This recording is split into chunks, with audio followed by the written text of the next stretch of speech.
Sejam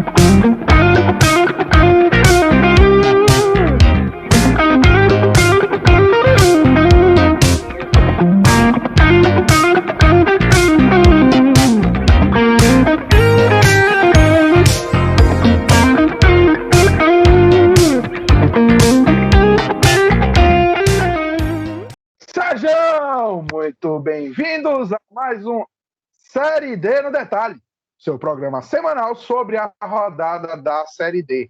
Vocês estão vendo aqui comigo o nosso querido Deco e nosso querido Richard Baluta, o Daniel. Daqui a pouco chega para fazer parte dos grupos 1 e 2. E com isso, o que é que a gente vai fazer? Primeiro porque tem muita coisa interessante, tem muito classificado, tem muita coisinha pequena assim para a gente decidir que é vale vaga, vale primeira posição, vale classificação geral. E tem também até um filme clássico rolando lá no grupo 2. Mas nesse momento a gente vai começar falando pelos grupos 7 e 8, vamos fazer de trás para frente. Então, Richard, grupos 7 e 8 é contigo. Irmão, não estou preparado ainda, não, tô brincando, vamos lá. Cara, grupo 7 e 8 é o seguinte, no primeiro jogo que abriu a rodada, primeiro para comentar, né? Já temos dois classificados no grupo 7 e 8, um que tá bem encaminhado, e basicamente sobrou uma vaga, né? E é a quarta vaga que eu vou comentar daqui a pouquinho. Primeiro comentando os jogos do sábado, a gente tivemos o jogo do Bangu, que o Bangu venceu o time do São Bento, e eliminou o time do São Bento, inclusive. Rochinha, o atacante da equipe de Moça Bonita, lá em Moça Bonita, inclusive, marcou na parte final do segundo tempo e fez 1-0 para a equipe do Bangu. Daí tivemos também a classificação do Santo André, né? O Santo André que venceu ainda no sábado também, jogando lá no Bacaxá contra a equipe do Boa Vista. Venceu o Boa Vista por 2-0. Os gols do Leandro Cândido e do Nunes. Aquele mesmo. O Nunes mesmo. Daí tivemos a Inter de Limeira, que olha só, a Inter de Limeira tem chances reais de classificação. Eu vou falar daqui a pouquinho. Mas a Inter de Limeira, surpreendentemente, venceu o Cianorte. O Cianorte poderia também ter garantido classificação com um empate, né? Poderia ter garantido a classificação matemática. Não garantiu matematicamente, mas está bem encaminhado também, né? Mas mesmo assim, a Inter de Limeira venceu a equipe do Cianorte jogando em casa. Os gols foram do Leandro Pereira, que não é aquele. O Leandro Pereira Reis, conhecido como Léo Reis. E daí a gente teve também ainda o empate, ainda no comecinho do segundo tempo, aos 2 minutos do segundo tempo, o Thales marcou para a equipe do Cianorte, mas daí logo em seguida o Igor Gabriel desempatou a partida para a equipe da Inter de Limeira. A Inter de Limeira do Roger, aquele, é sempre bom falar, né? E daí, com esse resultado, a Inter de Limeira entrou no bolo, né? Ficou em quinto lugar, empatou em número de pontos com o Bangu e tem chances reais de classificação na última rodada. E para fechar, tivemos a classificação da Portuguesa. A Portuguesa que já estava classificada mesmo antes do jogo, né? Jogou às 7 horas do sábado. Como todos os jogos foram anteriores, a Portuguesa já sabia que estava classificada mesmo com a derrota. E mesmo assim a Portuguesa venceu. Jogando no Canindé, a Portuguesa marcou primeiro com o Lucas Pageu de pênalti no final do primeiro tempo. E logo ali no início do segundo tempo, Danilo Pereira fez um bonito gol para a equipe da Portuguesa e decretou 2-0 lá no Canindé. Vitória por 2-0 que assim, definiu a classificação da Portuguesa e mais que isso, assim, encaminhou bem a Portuguesa para garantir o primeiro lugar do grupo, né? O que é bem interessante também para a questão de chaveamento e tudo mais nas próximas fases. E daí o grupo ficou o seguinte: Portuguesa com 23, Santo André com 21, já classificados. O Cianorte bem encaminhado com 19. Por quê? Porque o Cianorte ele tem um saldo de gols, que é o segundo critério de desempate, bem superior à equipe do Bangu e à equipe da Inter de Limeira, que é os únicos que podem ultrapassar o Cianorte, né, na zona de classificação. O Cianorte tem 3, enquanto o Bangu tem menos 3 e a Inter de Limeira tem menos 4. Em número de vitórias, as 3 equipes têm o mesmo número de vitórias, que é 4 em 13 jogos. Então tá bem encaminhada a situação do Cianorte, né? E daí temos a briga pela vaga, e daí é ferrenha a briga, né? Bangu, Inter de Limeira, Boa Vista, São Bento e Madureira ainda tem chance de classificação. Inclusive, eu me enganei, o São Bento não, o São Bento eu achei que estava eliminado, o São Bento não está eliminado, o São Bento ainda tem chance. E na última rodada... Richard, Oi. O saldo não faz diferença para o Cianorte, porque o Cianorte tem 4 vitórias. Se o Bangu e a Inter de Limeira ganhar, eles vão a 5. Aí o Cianorte fica de fora pelo critério de número de vitórias. Então o saldo não tem tanta importância. Para o Cianorte garantir, ele tem que empatar o jogo, pelo menos. Interessante. Obrigado pela informação, inclusive, Aleco. Mas seguindo ali basicamente, né? A gente tem o seguinte cenário na última rodada. Na última rodada a gente tem vários confrontos diretos, né? Primeiro o confronto do Santo André. O Santo André já classificado enfrenta o Bangu lá no Distrital do Inamar, né? Será que o Santo André vai, digamos assim, dar uma relaxada por ter classificado e facilitar a vida do Bangu? Não se sabe, né? A gente tem o Cianorte. O Cianorte recebe a Portuguesa na última rodada lá no Albino Turbay. Tem tudo para garantir classificação, né? O Cianorte tem boa campanha em casa. E a Portuguesa, como eu disse, tipo, já tá garantido. Basicamente só briga ali por pontuação ainda pela primeira colocação do grupo com o próprio Santo André. O São Bento e o Boa Vista se confrontam, né? Confronto direto, digamos assim, apesar que depende de outros resultados, as duas equipes para se classificar. E o Madureira enfrenta a Inter de Limeira lá em Conselheiro Galvão. Todos os jogos às 3 horas da tarde do sábado. É bom lembrar que nessa última rodada os jogos são definição de grupo, são todos no mesmo horário, né? E daí vamos pro grupo 8, né? Grupo 8 que a gente já tem também definido a classificação do Cascavel e do Joinville. E daí a gente tem quatro times brigando por 2 vagas, né? E vamos começar com os jogos desse fim de semana. Primeiro, um 0x0 da equipe do Aimoré com a equipe do Joinville. O Joinville já estava classificado, o Aimoré já não tinha grandes chances de classificação, como foi basicamente eliminado, né? E do Aimoré é a única equipe, junto com o Rio Branco, ali, a única equipe que está realmente eliminada desse grupo. E empatar no 0x0, um 0x0 bem horroroso de praxe. E daí a gente teve a vitória da Juventus de Araguá para cima da equipe do Esportivo, né? E o Esportivo, que é inclusive uma das equipes que mais tem chance de classificar na última rodada. Eu já explico por quê. A Juventus de Araguá marcou com o Pablo logo aos 5 minutos do primeiro tempo. No segundo tempo teve o Chicão expulso para a equipe do Esportivo, daí facilitou a vida da Juventus, né? Para administrar o resultado. Teve até algumas chances para criar, para abrir o 2x0. Teve intervenções ali do goleiro da equipe do Esportivo, mas ficou nisso. Lá em Jaraguá, 1x0 para a equipe da Juventus, que com esse resultado assumiu temporariamente a 4ª vaga, né? Daí a gente teve o Cascavel basicamente quase que eliminando o Marcílio Dias, né? O Estefânio marcou 2 vezes. Que nome incrível do Estefânio, inclusive, cara. Que nome espetacular do Estefânio. Depois, inclusive, vocês e até pode pesquisar aí. O Estefânio, a mãe dele abusou das consoantes, cara. É incrível esse nome. Mas o Estefânio foi o nome do jogo. Marcou aos 30 e marcou ali na segunda etapa aos 23 do segundo tempo. Fez o 2x0 para a equipe do Cascavel. 2x0 tranquilo. O Marcílio Dias jogou bem mal mais uma vez.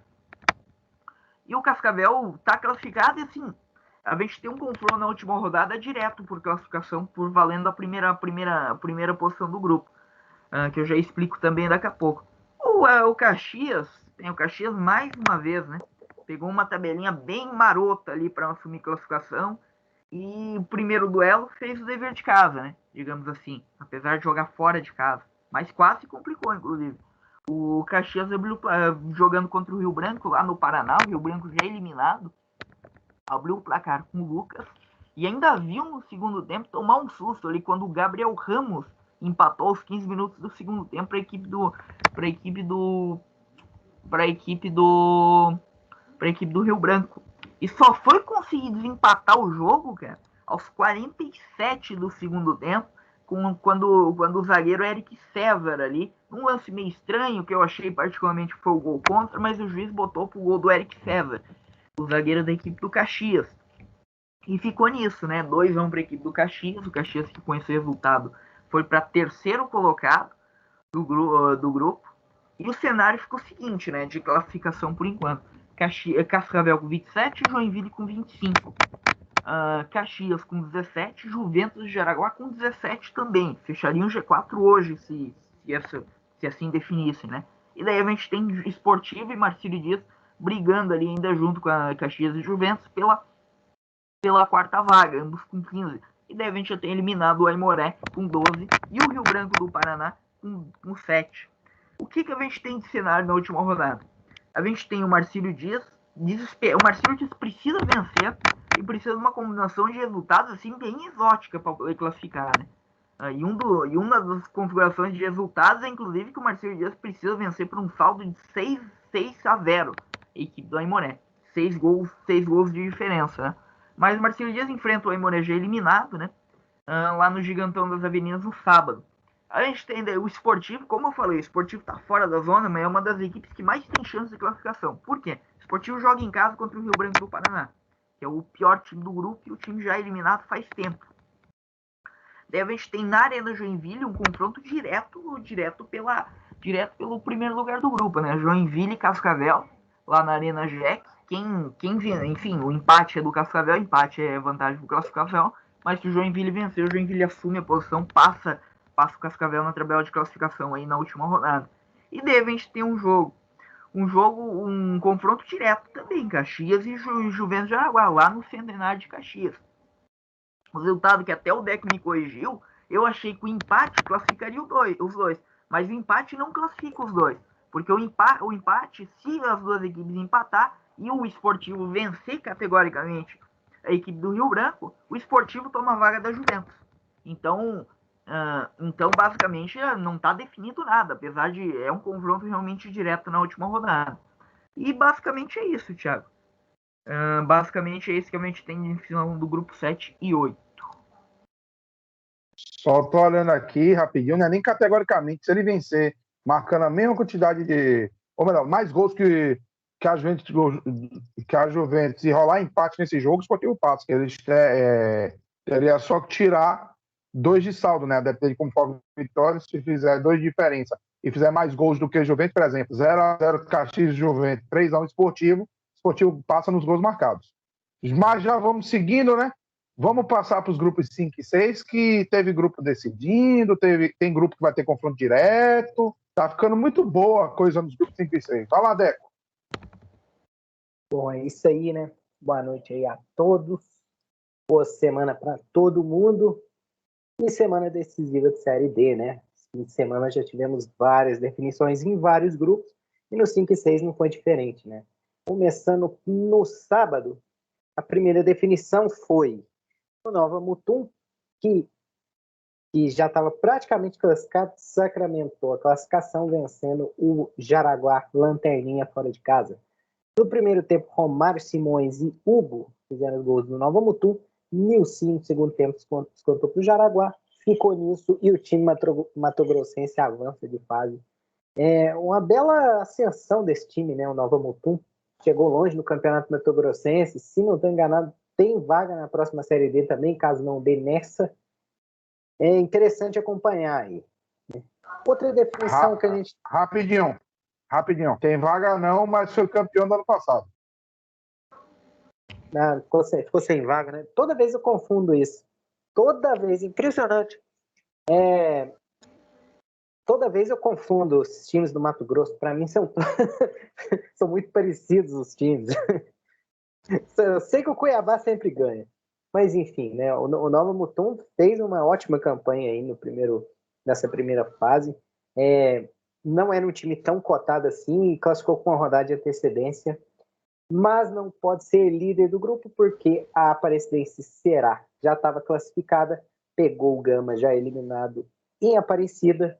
No primeiro tempo, aos 38, Robert fez 1-0 para a Aparecidense. É um cara muito identificado com a Aparecidense, deve ter umas 5 ou 6 passagens já pelo clube. Revelado no Goiás, se eu não estou enganado. Na verdade, o Felipe Menezes, aquele mesmo ex-Palmeiras e vários outros times, abriu o placar para o Gama. O Robert empatou, desculpa aí a informação equivocada. O Robert empatou os 38 do primeiro tempo. Mas aos 44, Alex Henrique, outro muito identificado com a equipe de Aparecida, fez o gol da vitória, mais um dele. É sempre ele, né? Toda série, se tem Série D e tem Aparecidense, tem Alex Henrique, centroavante, fazendo gol arrudo.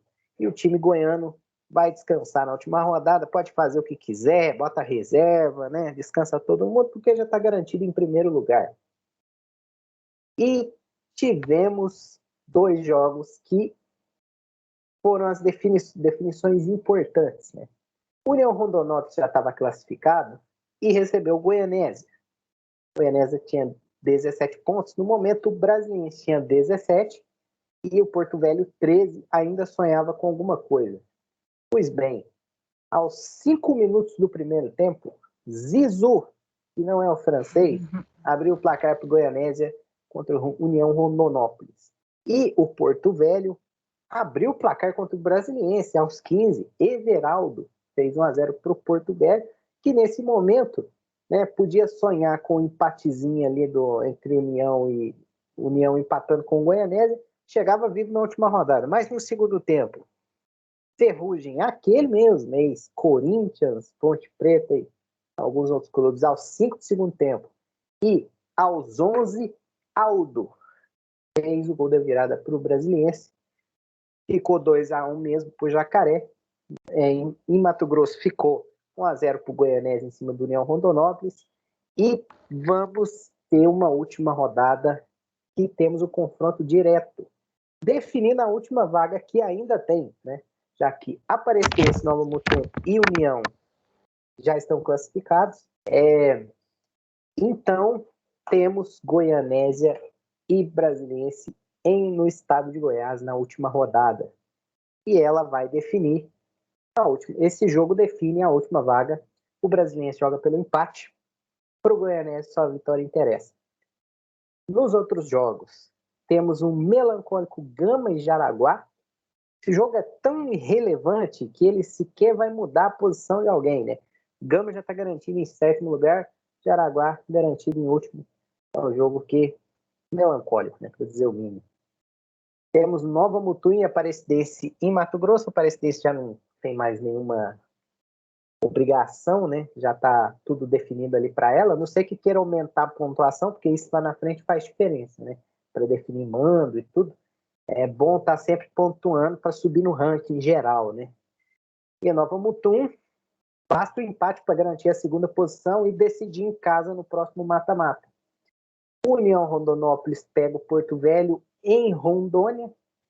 Para o União Rondonópolis pode valer uma 2ª posição, mas em caso de derrota pode valer uma 4ª posição, que também seria muito ruim, né? Já pensando no cenário de classificação. Mas o grande jogo da rodada vai ser Goianésia e Brasiliense, que vai definir a última vaga. O Brasiliense que, né, suando mais do que deveria para classificar nesse grupo, né? Era pintado como o franco favorito nesse grupo e passou longe disso, fez partidas bem ruins nessa Série D e bota uma dúvida, né, na cabeça de todo mundo se o clube vai conseguir de fato subir. Tem muito jogador tarimbado, experiente, mas parece que não está funcionando muito, não. Agora vamos para o grupo 6, que já definiu tudo, né? Já definiu tudo dos 4 classificados. Vamos começar com a primeira classificação, ainda no sabadão. O Uberlândia venceu o Rio Branco Capa Preta, no Espírito Santo, por 2-0. Gols no primeiro tempo, Felipe Pará e Ingro fizeram para o Uberlândia, que classificou. O Boa Esporte também garantiu a sua vaga nesse confronto que era direto.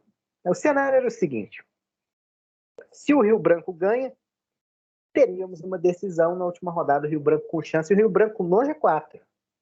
Se há empate, ia manter o status quo, mas o Rio Branco continuaria com chance. Se o Boa ganha, o Boa classificava e o Rio Branco ficava pelo caminho, não teria mais chance de nada. E foi exatamente o que aconteceu. No primeiro tempo, aos 29, Lucas Coelho, aquele ex-Grêmio, bateu o pênalti, fez 1-0 para o Boa. No segundo tempo, aos 30 minutos, Diego, que saiu do banco, 4 minutos depois de entrar, empatou o jogo para o Rio Branco e deu uma esperança para o time de Venda Nova. Porém, já no finalzinho do jogo saíram 2 gols, né? Aos 38, o Aruá fez 2-1 para o Boa. O Boa foi segurar, o Rio Branco veio para cima e no contra-ataque, Wagner fechou a conta para o Boa. 3-1, Boa Esporte classificado, Rio Branco fora. Esse resultado que também classificou de tabela a Caldense, né? Que perdeu. Mas quebrou um tabu, aliás, temos 2 tabus quebrados nesse grupo, a gente vai descobrir, né? Marquinhos, que estava jogando série B pelo CSA, abriu o placar para a Ferroviária. Aí, João Vitor empatou o jogo para Caldense aos 14 minutos do segundo tempo. E esse gol quebrou uma série inacreditável de 11 jogos seguidos sem a Ferroviária sofrer um gol. E sofreu. 1-1, mas aí passou um pouquinho, né? E o Ian foi lá, fez 2-1 para a Ferroviária. 5 minutos depois do gol do Ian, o Rodrigo Yuri fechou a conta para a Ferroviária 3-1. A Caldense classificou por causa do resultado boa. A Ferroviária disparou na liderança, né? Inclusive, acho que lidera no geral, empatado com o Castanhal, né? Não sei se o Castanhal tem um ponto a mais. A Ferroviária está com 32 pontos e está a 9 do segundo colocado, que é o Boa. O terceiro colocado, Uberlândia. Quarto colocado, a Caldense. Boa com 23 pontos. Uberlândia com 22. Caldense com 21. O Rio Branco Venda Nova tem 18. Pode chegar aos 21, mas perderia no critério de vitórias. A Caldense tem 6 vitórias e o Rio Branco tem 4. O Rio Branco Capa Preta tem 12. E aí, em 7º lugar, tem a Patrocinense, que quebrou o segundo tabu. Era o último time a não ter vencido um jogo na Série D e venceu. No confronto entre 2 das piores equipes da Série D, né? E mais do que eliminadas, o Patrocinense recebeu o Águia Negra em Patrocínio.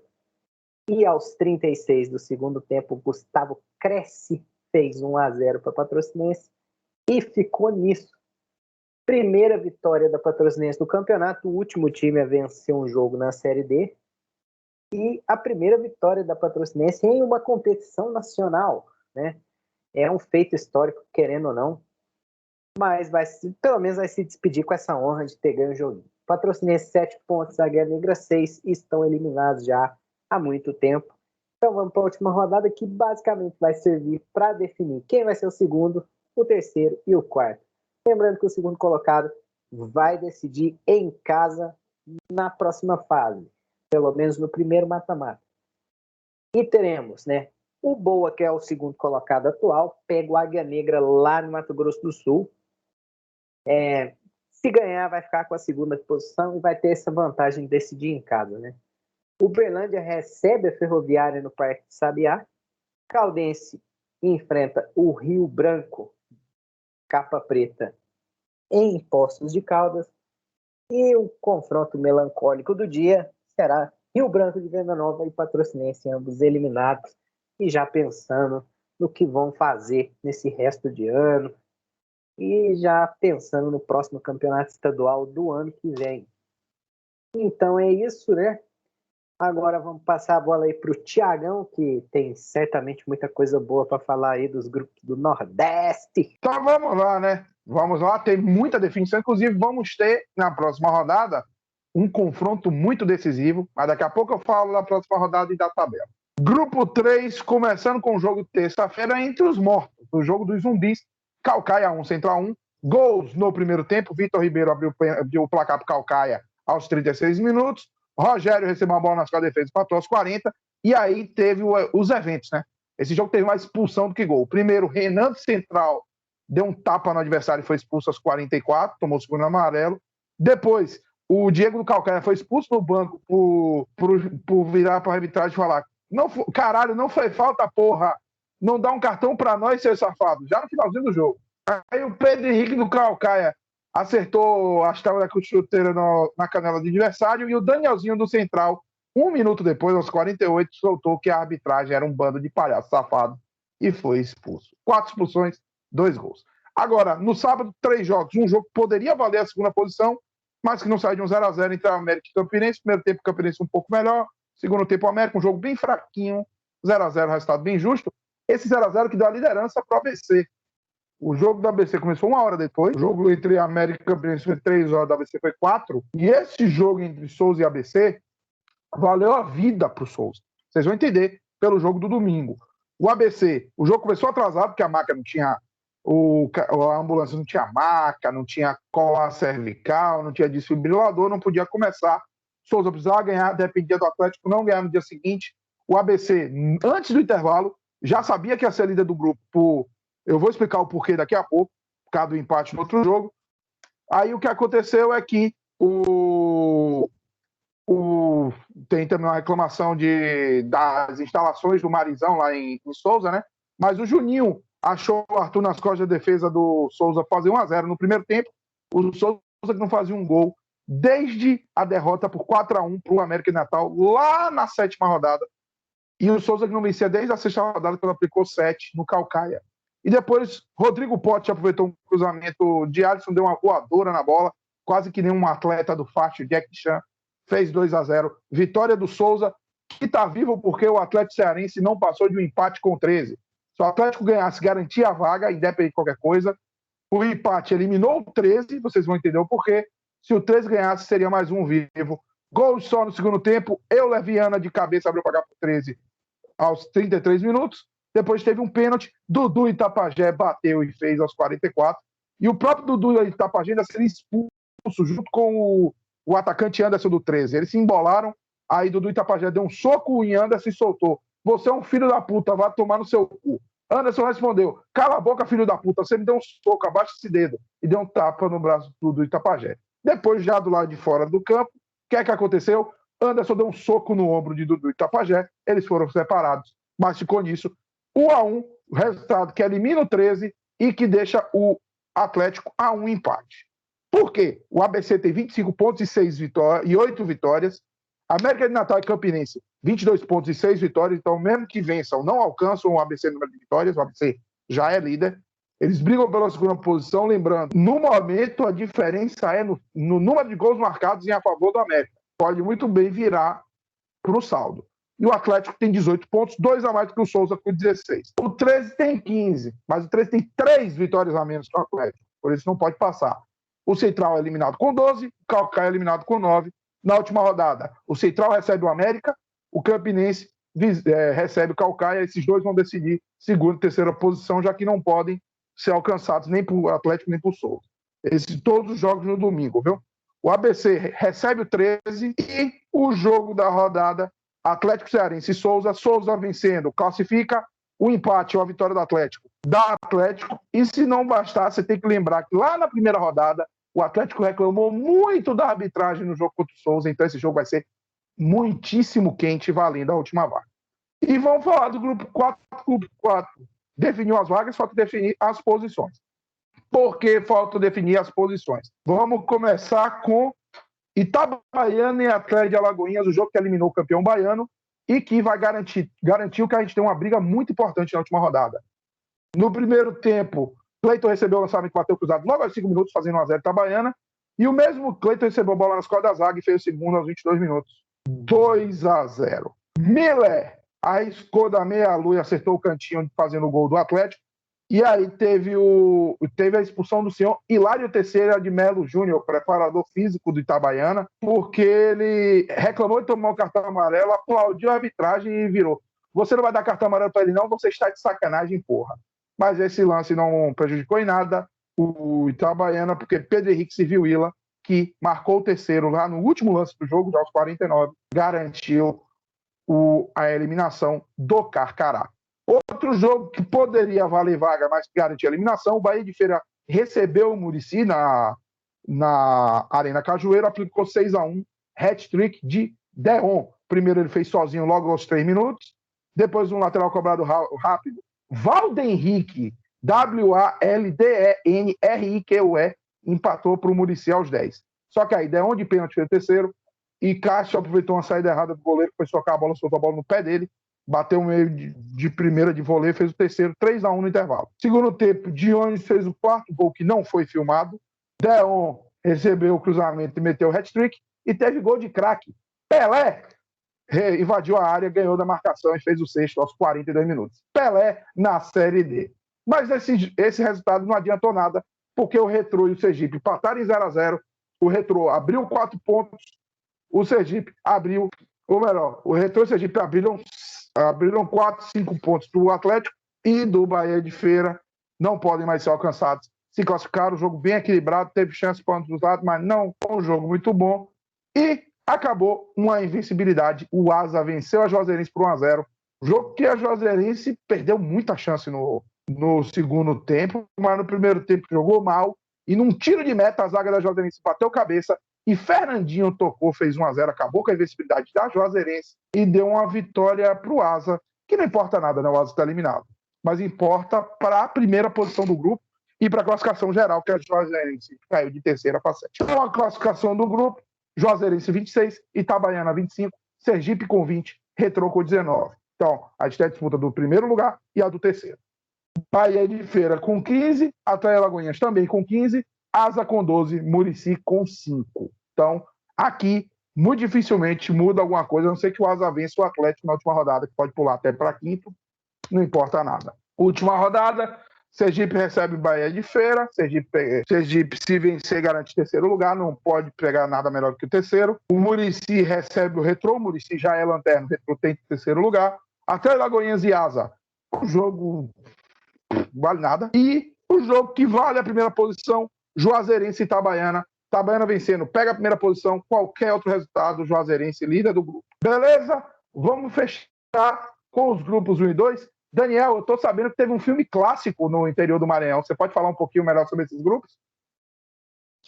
E aí, pessoal, tranquilo? Olha, essa penúltima rodada dos grupos 1 e 2 teve muita coisa, viu? Aconteceu de tudo, as situações assim inéditas, esdrúxulas.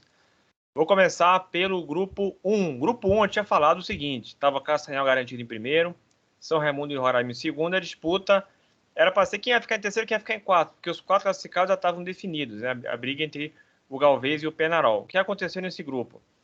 Eu havia dito, o Galvez e o Penarol têm a mesma tabela. Os dois vão enfrentar o Gás e os dois enfrentam o Castanhal.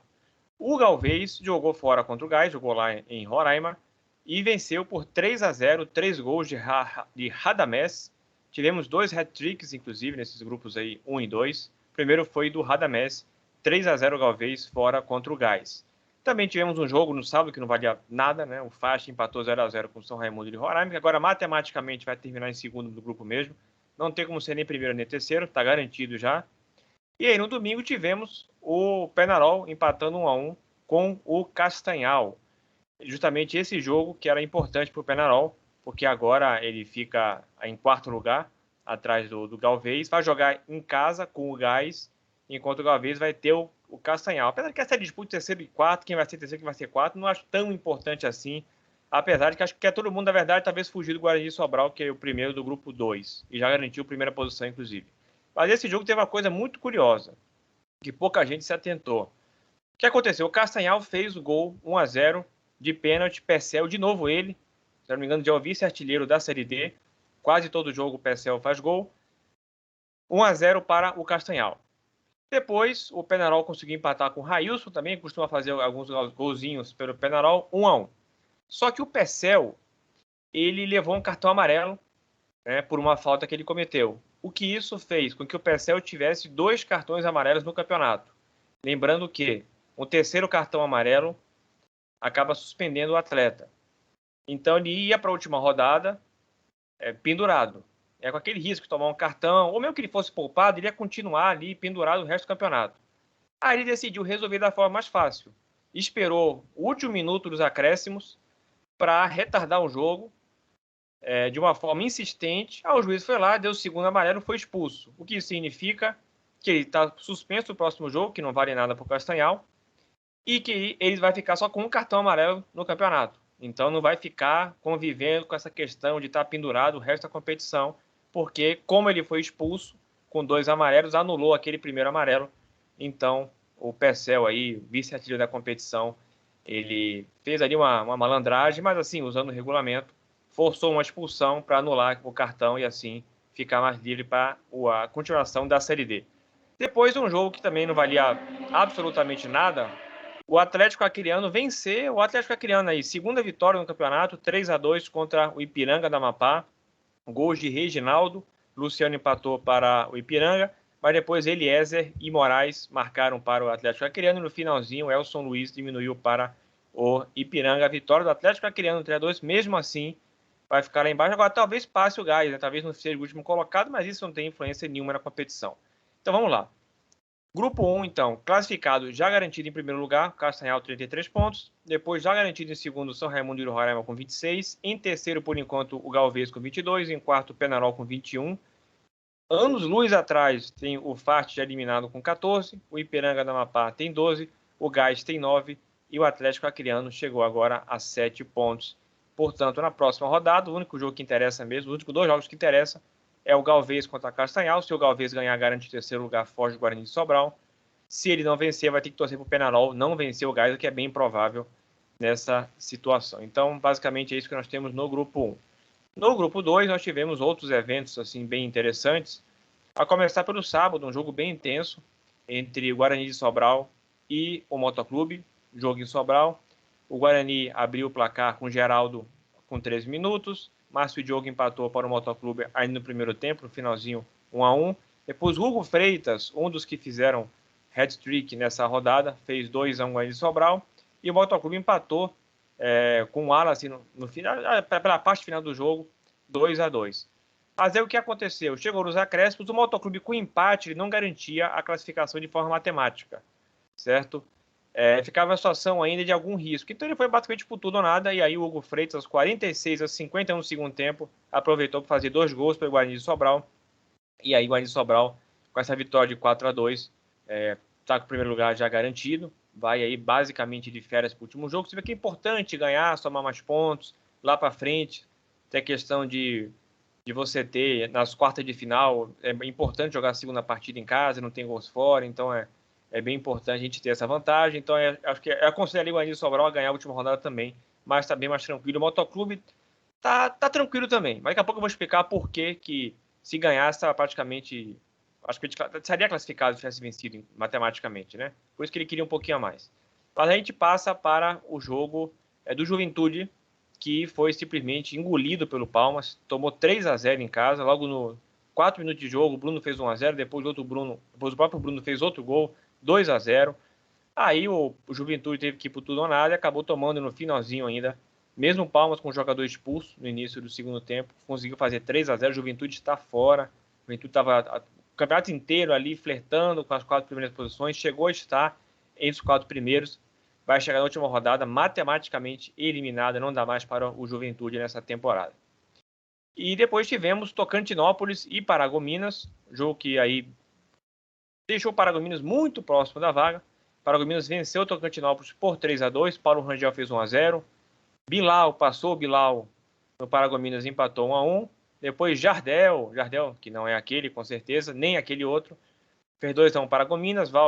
Outro Valber, nessa rodada fazendo gol, empatou 2-2. E no final, Aleilson, aquele mesmo, fez 3-2 para Gominas. Com esse resultado, o Paragominas está bem perto da classificação. O Tocantinópolis está ali isolado já há bastante tempo. Desde a última rodada, está matematicamente garantido em último lugar. E para fechar, a gente teve um jogo em que a gente teve um incidente. Olha, ainda bem que não liberaram torcida no estádio, porque Imperatriz e 4 de julho fazia um jogo que para o Imperatriz era um jogo basicamente de vida ou morte. E eu vou dizer, foi um jogo que resultou em morte para o Imperatriz na Série D, basicamente. Depois eu explico por quê. Mas precisava ganhar o jogo, mas estava no 0-0, com 30 minutos do segundo tempo. Nós tivemos uma parte, muita chuva, uma parte da arquibancada do estádio, lá a Imperatriz acabou caindo, a cobertura da arquibancada caiu, né, em cima da arquibancada, perto, inclusive, onde estavam as cabines de transmissão, no meio da chuva. E aí o Corpo de Bombeiros foi acionado, e o árbitro, até para a questão também da iluminação, de luz, como é que ia voltar o jogo, fez aí mais ou menos como a Fórmula 1 e decidiu encerrar a partida, até porque, usando o regulamento também como a Fórmula 1 usou, Quando você chega com 30 do segundo tempo, 75 minutos, você já pode encerrar o jogo, que o placar que tiver é válido se realmente ele for paralisado por causas naturais, né? Não porque a torcida invadiu o campo ou coisa do tipo. Então é uma causa natural o que aconteceu. E aí, felizmente, não tinha torcida no estádio, senão podia acontecer. Aí, fatalmente, a gente teria mortes, né? Porque seria uma catástrofe. Então, esse 0-0 confirmado, o jogo realmente encerrado, passou dos 70. Pelo menos teve jogo, né? Não foi como na Fórmula 1 que nem corrida teve. E os pontos dados, um ponto para cada um. Então, qual é a situação dessas equipes? Primeiro, Guarani de Sobral. Vai falar, Thiago? Não. Só para falar que teve uma pessoa que teve ferimentos, foi o Gilmar Bahia. Foi pular uma alambrada, alguma coisa assim, bateu as costas, atleta do 4 de julho. Foi o único caso que teve aí nesse acidente bizarro, né? Parece que foi, pelo que eu estava vendo, estava um dia de sol, 37 graus, do nada chuva com granizo e vento, e o vento levou. Literalmente, e o vento levou, caiu essa cobertura do estádio e o Imperatriz basicamente caiu junto também no campeonato. Vou explicar por quê. Primeiro lugar do grupo, que é já garantido, classificado, 4 vitórias seguidas, várias partidas sem perder, Guarani de Sobral. Olha o Guarani de Sobral aí, hein? Tá chegando forte, em 28 pontos. Em segundo, já matematicamente classificado, o 4 de julho, com 21 pontos, tá 4 pontos do quinto colocado, não vai mais ser ultrapassado. Em terceiro, Paragominas com 20, 3 vitórias seguidas, hein? Paragominas que foi uma aposta. Aliás, provavelmente vou acertar os 4 classificados com a ajuda do Igor, né? Igor Pegado, nosso amigo, que falou: o Paragominas vem forte. Então, apostei no Paragominas, deve classificar, tem 20 pontos. Depois temos o Motoclube com 18. Esse acho que está mais classificado que o Paragominas. Com 2 pontos a menos? Pois é, depois eu vou mostrar por quê, por causa dos confrontos da próxima rodada. Então, briga pela classificação. Paragominas tem 20. Motoclube tem 18, Palmas 17 e Imperatriz para mim está fora com 16. Juventude 14, Tocantinópolis 7. O que acontece? É a próxima rodada. É isso que define esse grupo. E a gente vai ter o Motoclube jogando em casa contra o Tocantinópolis. Então, assim, para o Imperatriz classificar, o que teria que acontecer? Teria que o Motoclube perder, necessariamente perder o seu jogo, porque se ele empata e o Imperatriz ganha, o Motoclube fica na frente do número de vitórias. Então, teria que o Motoclube perder em casa do Tocantinópolis, uma coisa praticamente impossível de acontecer, e Imperatriz ganhar o jogo dele fora contra o Palmas, confronto direto, para conseguir a classificação, mas aí a minha é praticamente impossível. Então, Motoclube joga em casa, deve vencer e a 21 pontos e garantir classificação. Então, o foco fica em Paragominas com 20 e o Palmas com 17. O Palmas joga em casa com a Imperatriz, se vencer, vai a 20 pontos. Aí teria que torcer para o Paragominas perder em casa do Guarani de Sobral, porque ele passaria o Guarani de Sobral no número de vitórias. Então, basicamente, vou resumir aqui a situação. A não ser que o Motoclube consiga a proeza de perder em casa do Tocantinópolis, aí a gente vai ter a seguinte situação. A gente vai ter basicamente o Paragominas, ele joga por empate em casa com o Guarani de Sobral, e o Palmas, ele vai ter que vencer o Imperatriz em casa e torcer para o Paragominas perder a sua partida. Pode ser também que o Motoclube empate o jogo dele contra o Tocantinópolis e o Palmas vencendo classifica. Mas também é bem provável que o Motoclube não vá conseguir vencer o Tocantinópolis, que tem uma vitória em 13 jogos. Não vem tomando goleada também, né? Vem perdendo até dignamente, mas é muito difícil que o Motoclube não consiga vencer essa partida. Então, um grupo aí está bem disputado, vai ser bem interessante. Esse jogo Palmas e Imperatriz vai ser bem interessante, porque ainda não, Imperatriz tem chance matemática, né? Então, quando tiver chance, o jogador acredita e vai ser um jogo bem interessante, assim como Paragominas e Guarani de Sobral. Depois temos 4 de julho e Juventude, que não vale absolutamente nada. Vale para o 4 de julho garantir o segundo lugar dele no grupo.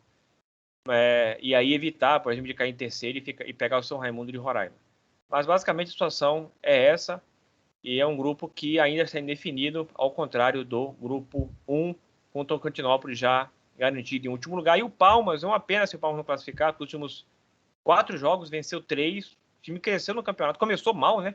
Dando sequência àquele início ruim do ano passado, depois conseguiu uma boa sequência de resultados, depois voltou a despencar, agora cresceu no final, mas talvez não seja o suficiente para classificar. Essa Série D, como a gente viu nos outros grupos, também teve muitos altos e baixos. O time começa muito bem, vai muito mal, muito bem, depois cai de novo. E aí, como classificam metade, né, 4 de 8, acaba vivendo aquele negócio de vai classificar, não vai classificar, não vai. Acredito que não está um pouco difícil para o Palmas. É isso que tinha para os grupos 1 e 2, sábado às 15 horas, todos os jogos da última rodada do grupo 2. Muito bem, então vamos fechar aqui agora só com as estatísticas da Série D, né? Melhor campanha do Castanhal com 33 pontos, Ferroviária já a 1 de alcançar o Castanhal. Piores campanhas com a vitória da Patrocinense voltaram para eles dois, Muricy e Jaraguá com 5 pontos. Melhor ataque, ABC e Castanhal com 28 gols. Melhor defesa, Ferroviária com 4 gols sofridos. Voltou a sofrer gol depois de meio mundo de jogo, mas ainda é a melhor defesa. Pior ataque, o Jaraguá com 5 gols marcados. Pior defesa, o Caucaia com 46 gols sofridos. Infelizmente, não vai tomar um 8-0 nessa rodada para empatar com o Jaciobá, mas deve pegar a pior defesa, porque a diferença para o segunda pior defesa, que é o Águia Negra, de 5 gols. Invictos agora, 3 clubes, Castanhal, Cascavel e Joinville. E como Cascavel e Joinville se enfrentam, garante que pelo menos um time vai chegar invicto no mata-mata. E a artilharia dele, Gabriel Santos, o Negueba, 13 gols.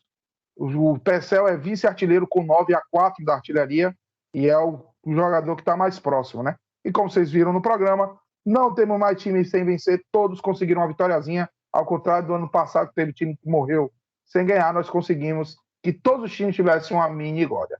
Beleza? Sem narração hoje, não teve transmissão no final de semana, mas nesse final de semana deve ter transmissão valendo vaga e transmissão valendo primeiro lugar. Comigo, Deco, que já não está mais aqui por motivos pessoais, Richard e Dalense. E lembre-se sempre, infelizmente, FC, o pior time é o seu, na Série D, no detalhe.